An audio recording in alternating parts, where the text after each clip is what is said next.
sisters because there ain't no sisters around to date.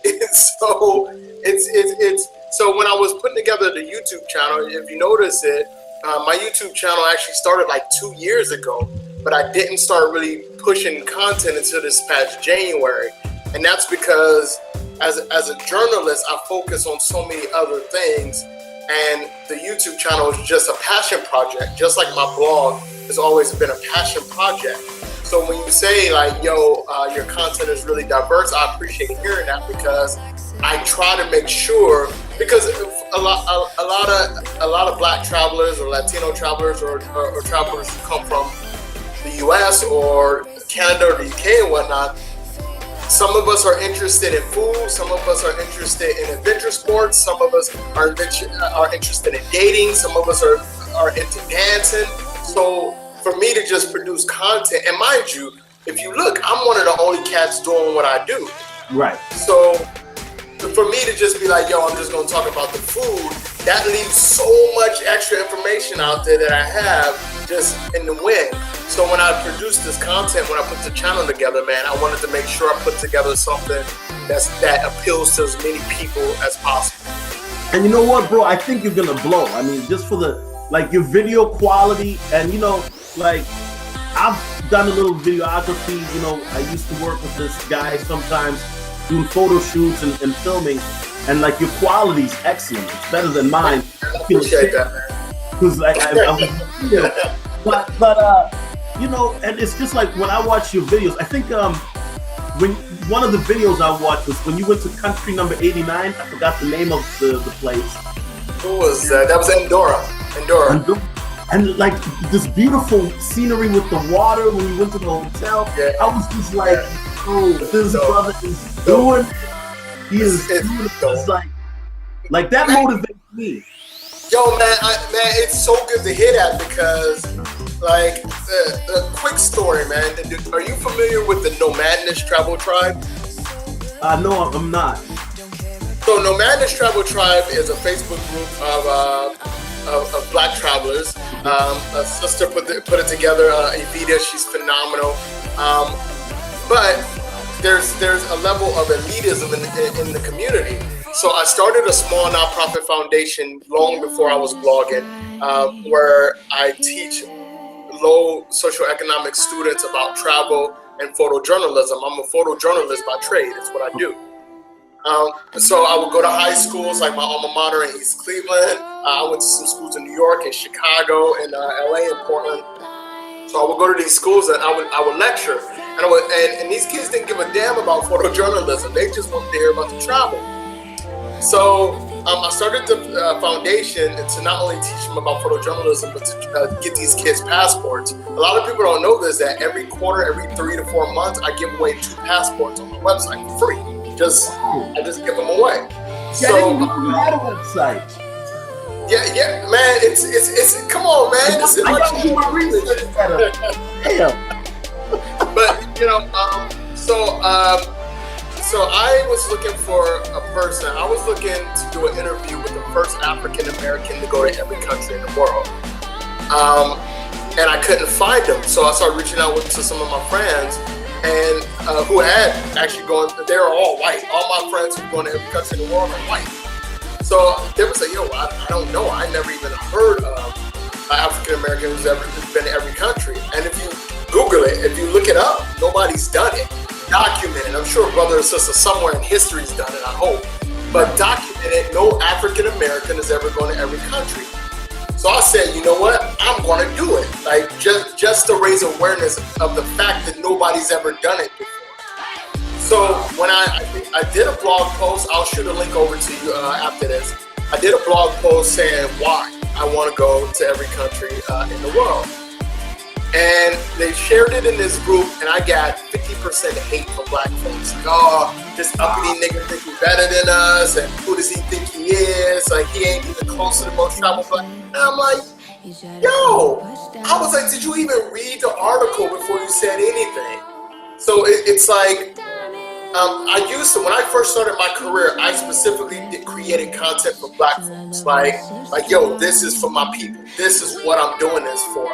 And then I began to realize that to really make an impact, I have to ensure that my content is universal.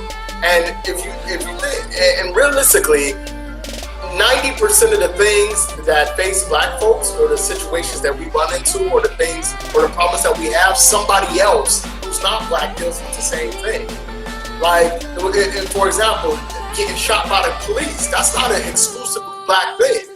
Right. You know, so for me, I produce content to inspire brothers like you, my little brothers and sisters, kids who go to the school, and be damn with the haters.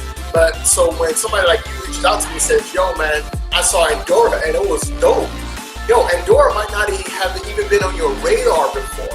Right. Like, you hadn't even known about it until I went and I did that video and I put it out there. So, man, it's great to hear that, man. It's definitely good to hear that. That's what's up. Now, Eric, I really, like I said, I appreciate you taking the time. I'm pretty sure you're like, who is this dude trying to interview me and this and that? I don't know if you got an idea of my content, and you and me, we kind of alike in a way, because I talk about how good Black men, or Black men who try to do stuff with their lives, get overlooked in the Black community.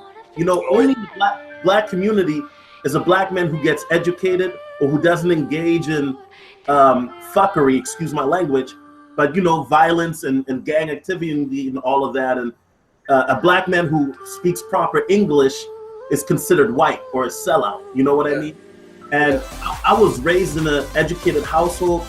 I was taught to speak proper English, respect your elders, and everything is ass backwards in our community, so to speak. What's considered good is bad, and what's bad is good. And I want to stop you there, man, because I think, man, I feel like there's becoming this us versus them narrative in our community, within our community. And I just did a video. Literally, it was the last video that I did. I can't remember what I titled it. Oh, why I don't go to African nations more often. And are you still there, brother? Yeah, I'm still here, man. My camera's dead.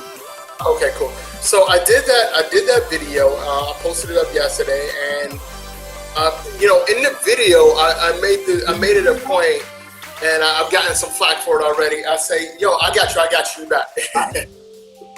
I said, like, "Yo, man, I'm not African," and a lot of the kickback I get when people look at my travel is like, "Oh, why don't you don't go to Africa more? Why you?"